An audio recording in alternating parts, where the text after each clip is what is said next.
Okay, we're going to look at some problems from section 5.4 in our textbook, Solving Radical Equations.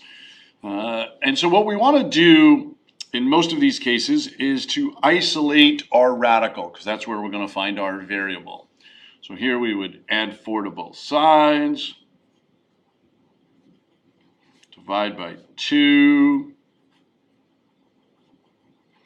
And now to undo our square root, we're going to square both sides, and we get x plus 2 equals 16. We'll subtract 2, and we get x equals 14. And one of the things you'll see is that we end up sometimes with equations that have no solutions, or you'll end up with 2 and one's extraneous, so we always want to check our answers. So we plug the 14 back into the original equation. That's going to be 16. Square root of that is 4. 8 minus 4, and so 14 checks. Okay, our next one is a cube root. So again, we'll add 2 to both sides to isolate that radical. So to undo the cube root, we're going to cube both sides. 2x minus 5 equals 125. We'll add 5, divide by 2, and we get 65. So again, we're going to check our answer. So the cube root of 2 times 65 minus 5. Well, that's 130. Minus 5 is 125. And that's 5. So that works. Our next one, notice we have variables on both sides. And here's our radical, so we're going to isolate that radical, subtract 4. Okay, now we'll square both sides to undo our radical. And when we expand that binomial, we get x squared minus 8x plus 16. And on the right side, 2x plus 7. We have a quadratic. We're going to set it equal to 0 by subtracting the 2x and subtracting 7. And we will factor x minus 1, x minus 9. And applying our zero product property, we get 1 and 9. So again, we're going to go back to our original equation to check. So 1 equals the square root. 2 times 1 plus 7 plus 4. So that's 9. Inside our radicand, the square root of that is 3. 1 obviously does not equal 7. So that is extraneous. And now we'll test 9. So 9 equals the square root. 2 times 9 plus 7 plus 4. 18 plus 7 is 25. And we get 9 equals 9. So that is our one solution to this. Okay, moving on to our next problem. Notice we have radicals on both sides. We do have also this plus 1 outside the radical. So there really isn't anything more that we can do in terms of isolating. You just, in this kind of example, you want to isolate one of the radicals. You don't want them on the same side. So we're going to square both sides.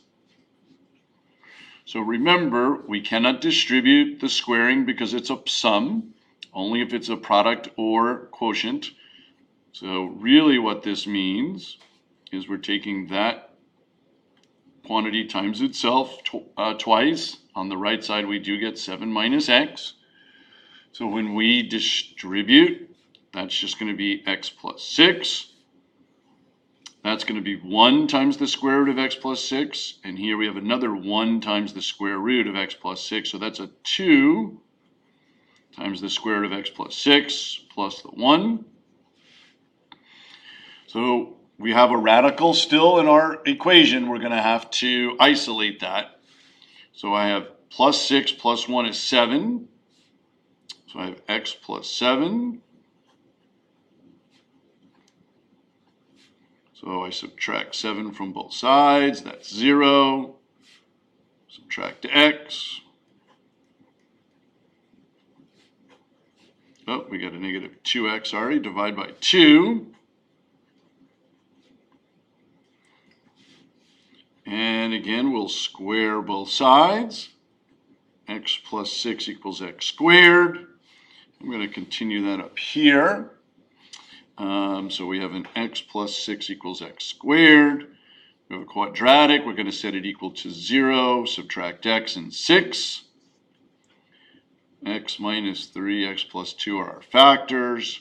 And again, applying our zero product property, we end up with 3 and negative 2. So we're going to test both of those back in our original equation. So the square root of 3 plus 6 plus 1, and then 7 minus 3. Well, that's 9. Square root of 9 is 3. 7 minus 3 is 4. Square root of that is 2. 4 does not equal 2. So 3 is extraneous. We'll try negative 2. And so we end up with the square root of negative 2 plus 6 plus 1, and 7 minus negative 2. So that's negative 2 plus 6 is 4. Square root of that is 2. 7 minus a negative 2, that's 9. The square root of 9 is 3. So negative 2 is our only solution. Okay, another problem involving radicals, except it's written in exponent form. So we're going to isolate. So subtract 2. To undo raising to the 2/3 power, we raise to the reciprocal, which is 3/2. Okay, denominator tells you to take this here, the square root, which is 2. The numerator tells us to cube it, so that's 8. And again, notice we're taking an even root of an even power, and that gives us absolute value. Even root of an even power. So to solve that absolute value equation, we set it equal to 8 and negative 8.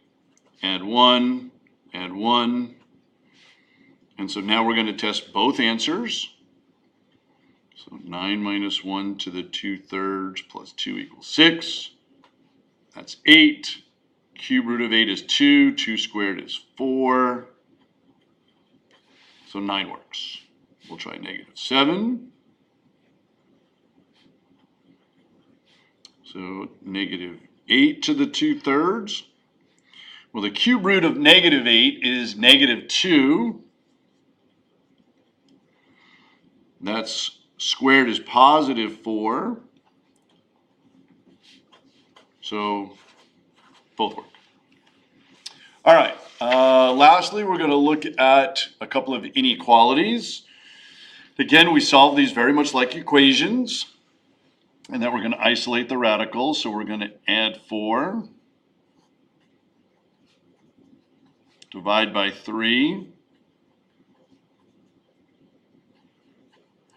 square both sides. We get x plus 2 is less than or equal to 16.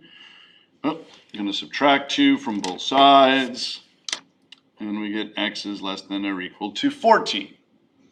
Okay, but remember, this is a square root, so there are some restrictions, and the restrictions are that the radicand has to be greater than or equal to 0. So notice if we went less than or equal to 14, you could be plugging in numbers like negative 100.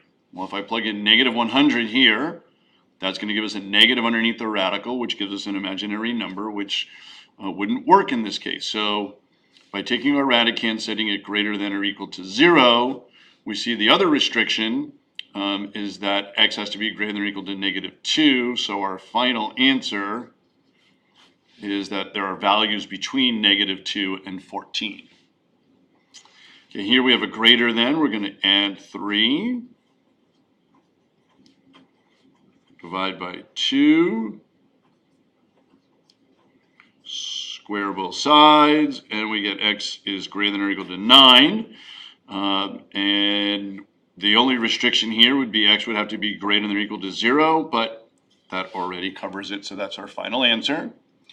And lastly, we have a cube root. So divide by 4.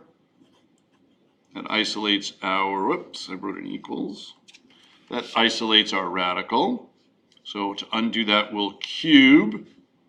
So x plus 1 is less than 8. Subtract 1, we get x is less than 7.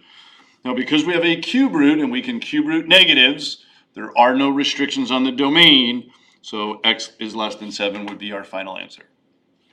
So I hope that helps you out, and we'll see you soon.